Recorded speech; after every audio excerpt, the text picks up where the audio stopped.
Happy New Year and welcome to 2026, which is starting off really, really horribly.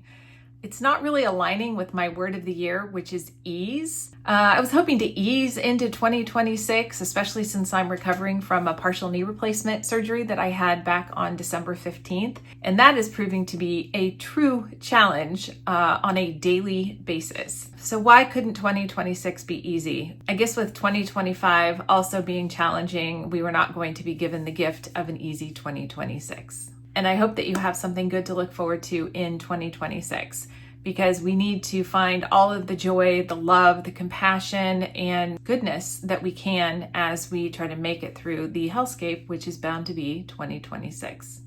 Wow, how's that for optimism, Terri? I wanted to take the opportunity to reflect on some of what occurred in 2025 for me personally as I look into what I'm planning for 2026. It was another big year and a lot of great things happened. We had our first full year as Zeke and Terri Adventures, traveling, creating content, completely baffled by all of the platform algorithms and trying to get in front of our target audience. We're going to give it another year. We're going to see what happens. This really is our business right now. I have not been doing a lot of consulting. I did one project for Stanford and I taught one Stanford continuing studies class on navigating midlife for women. And other than that, it was all Zeke and Terri Adventures. We had two really great trips to Europe, one in the spring, which started with Paris for my birthday, which was awesome, and seeing our youngest who was studying abroad for the semester. We followed that up with a month in Bordeaux, a canal trip where we rented a boat and self-piloted it on the Canal de Rhône-Asset, the Étang de Thau, and the Canal du Midi. We really thought we were only going to be on the Canal du Midi, but no, we were on 3 different bodies of water and it was pretty incredible. We followed that with a road trip through the Haute-Pyrenees, which we absolutely loved, and then into Spain to San Sebastian, to Bilbao, to the Guggenheim, which has been on my bucket list. I absolutely loved it. Highly, highly recommend it. The building itself is a tremendous piece of art and the art inside was pretty tremendous as well. And then we wrapped up with some time in Zurich. By the end of that trip, we were absolutely exhausted and really changed the way that we wanted to travel on our big trip in the fall, which for me was pretty much 7 weeks in France. We flew into Munich. My husband, Zeke, cycled from Munich to Venice with his cycling buddies for 2 weeks, while I spent 2 weeks in Strasbourg, working on my French, traveling around, creating content, and enjoying being by myself traveling for the very first time. It was pretty great. What really made 2025 challenging was that I was in pain a lot of the year because of my knee. Turns out I had osteoarthritis. And I met with a sports medicine guy at the end of May when we got back from our trip. And we thought that maybe through me losing weight and doing PT and maybe some cortisone shots or some hyaluronic acid injections that maybe I'd be able to avoid surgery. I started Zepbound, which has been magical for me in terms of weight loss over the summer. I lost 18 pounds and then pretty much stalled out when we went to Europe come September. But that was fine. I just doubled my dose and hopefully I can lose another 20 and decrease the pressure on my knees and just feel good about myself.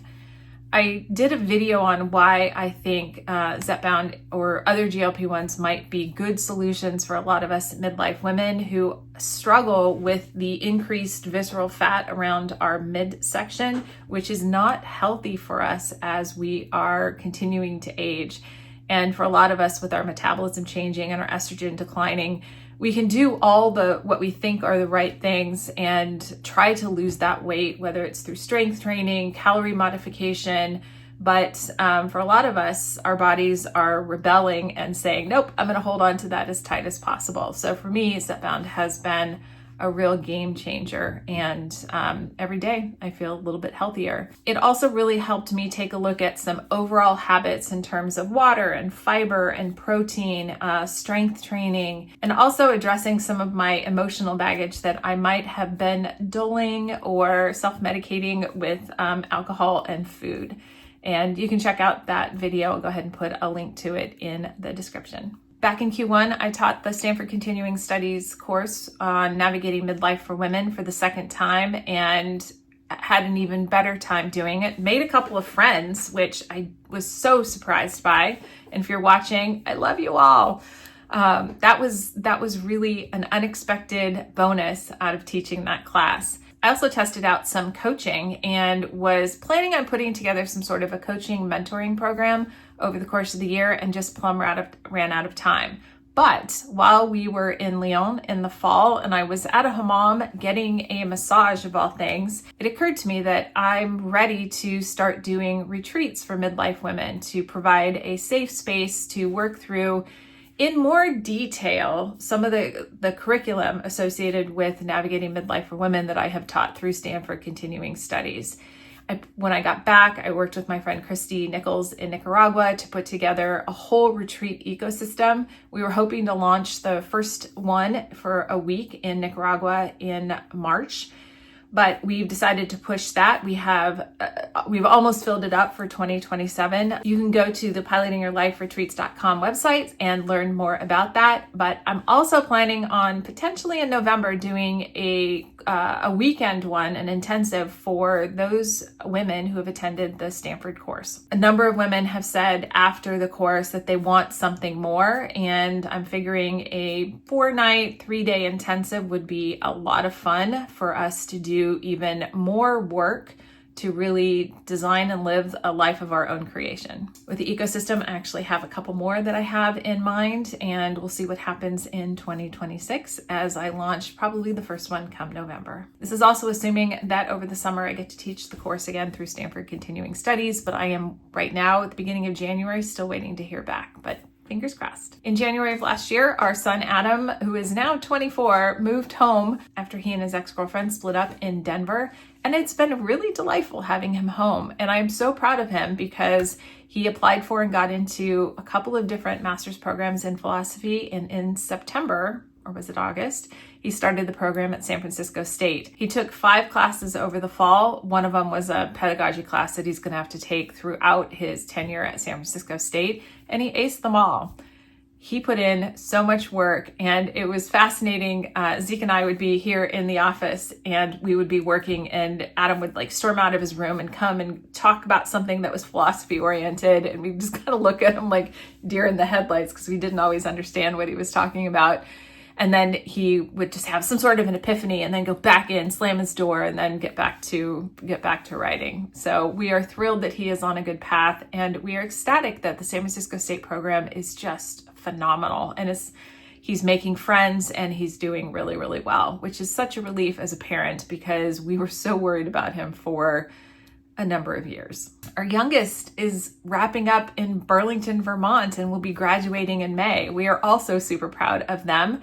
And they are trying to figure out what to do after graduation. We, of course, encouraged grad school, but I'm thinking they have the travel bug like we do, and they're going to look to find a way to travel in Europe, get back to Stockholm, get back to Paris, and see more of the world before they figure out what they're going to do next. With my knee, I didn't get to play as much tennis as I wanted, but I did get to hit with my son Adam, who picked up the racket again, first time since high school back in January of last year. So once Paco, our favorite tennis pro and coach, got back up to PCC, we started taking weekly lessons for him. And I was saving my knee for my time with Adam, so I wasn't playing much in the way of USTA. I've kind of made a deal with the universe that if I can get back out on the court, that I will only play doubles in order to preserve my knees so that I can play well into my 90s, because the tennis court is my happy place. I do enjoy pickleball. I got a new pickleball paddle back in February, right around the time that my knee started hurting. And I didn't even use it for the first time until the morning of my surgery. I thought that was a great way to head into the surgery. I played tennis with Adam the day before, played pickleball in the morning, and then I was like, okay, I guess I'm going to be off the pickleball court for at least 2 months, and I'll probably be off the tennis court probably until the end of May when we get back from our trip. And I'm okay with that. I'll just do a bunch of strength training, core training, flexibility, mobility stuff, which is all super, super important for me in midlife. My husband and I continue to enjoy working together, living together, navigating our lives in the world, mostly together through Zeke and Terri Adventures. It really is an adventure, and even though it's sometimes not smooth sailing, most of the time we really enjoy being together, working together, facing these challenges and frustrations together. It's a really interesting way for us to build our relationship, explore our relationship, support one another as we're doing all of these new things that are often truly uncomfortable. I couldn't imagine a better partner in life and also in Zeke and Terri Adventures, because who else is named Zeke? I absolutely love art. Back in high school, I thought I was actually good at drawing and painting, and then I gave it up and my perfectionism took over. And at the beginning of January, I was talking to my friend Jacqueline because I told her I really wanted to get back into it, and she recommended a daily drawing challenge or activity. And so I started doing it, and I'm having a really great time with it. One of my solo adventures this year, if I can pull it off, maybe it'll be in the fall, will be to find a retreat or a location where maybe I could do half day of drawing and painting classes, and then the other half of the day would be spent going to local museums with a trained and educated docent or professor or something, so that I can learn about art and do art and really embrace that side of me that I have not really cultivated in decades. So 2025 was difficult because of what was happening in the United States, how people were treated, the decline and end of our democracy and the move into fascism, which is what we are experiencing right now.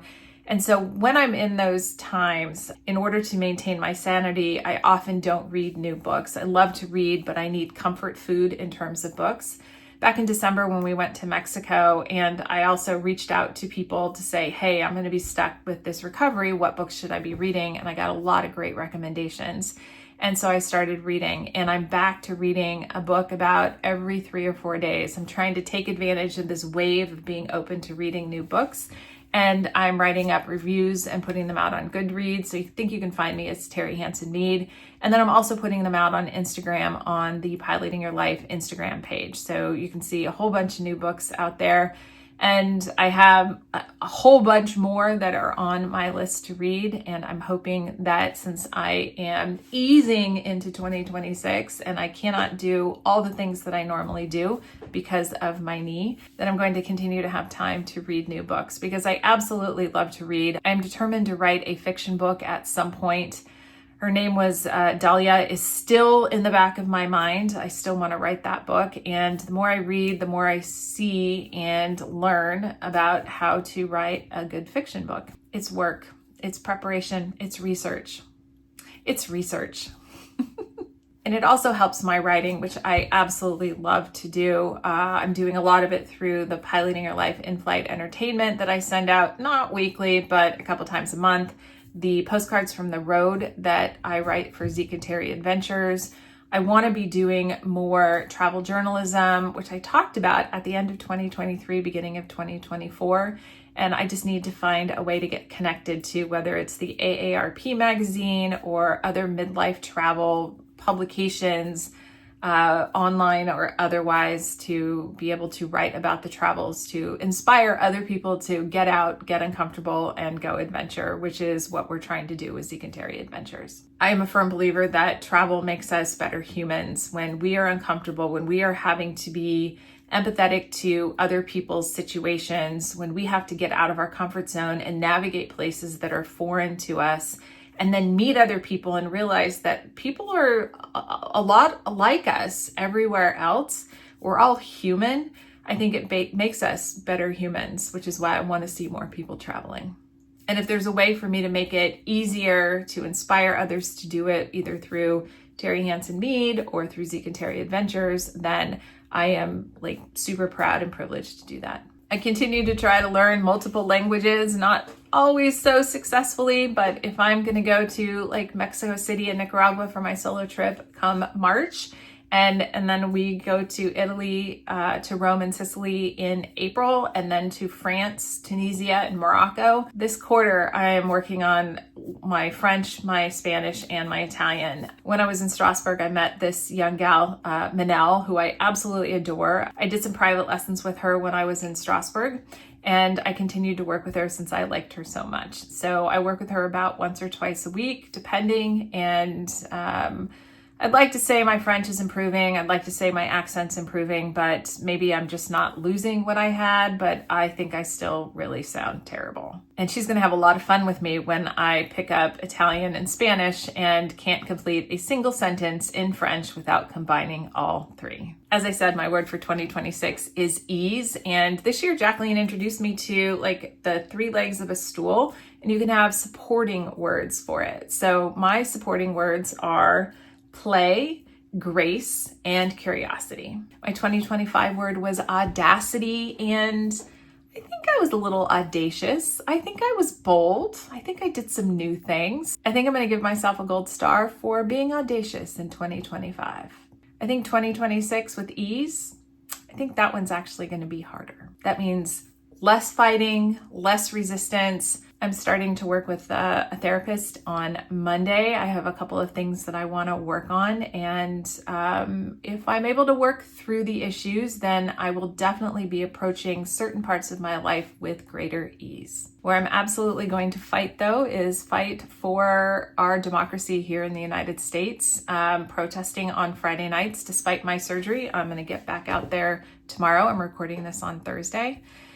And if you are in Redwood City, I hope that you would join us on Fridays at, right now, I think it's 4:15. When it gets lighter, it might go a little bit later, and get out there, get people to honk, and remind people that our democracy is important, that people are important, that immigrants are important, women are important, brown people, Black people, trans people, anybody in the LGBTQ plus spectrum, that we're all important and we all deserve to be treated with respect, with grace, with dignity.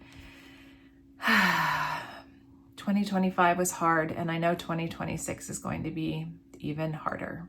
And so those of us with a certain amount of privilege, and as a cisgendered, heterosexual white woman who is financially comfortable, I have almost all of the privileges on the privilege bingo card.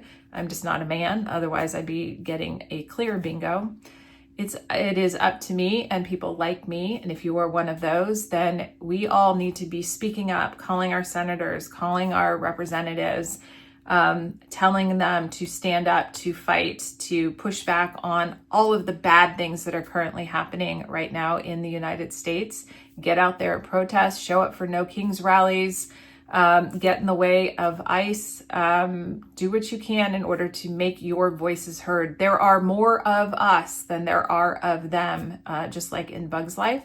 And we need to make sure that they know it, because they are scared and we need them to get even more scared and get the hell out of the way. And on that cheery note, do you have a reflection process for end of year? And do you set any goals for the future year?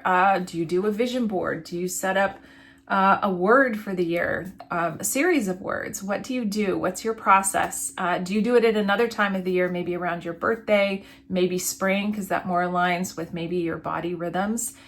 Doing it in the middle of the winter, it does feel kind of funky. I do appreciate that. Normally I do a vision board with my friend Jacqueline in September around her birthday, which seems like a really good time of year, but we were both traveling and unable to do it.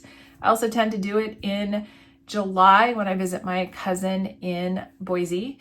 And this year we couldn't find any magazines, so we didn't do any vision boards. So all of us ended up doing it on New Year's Day, and looped in my friend Michelle from Montreal. And we had a wonderful time putting together what we want, or what we're thinking about, or what feels good for 2026. And I absolutely love mine. But I would love to hear about what it is that you do. So feel free to drop me a line at pilotingyourlife@gmail.com, or put a note in the comments. I respond to everything. If you are enjoying this content and you would like to see more of it in 2026, please go ahead and like this video, subscribe it, and maybe share it with a friend or two. Cheers to 2026. May it not get any worse. Thanks for watching. Thanks for subscribing. And as usual, let go of perfection, take some risks, and above all else, have some fun.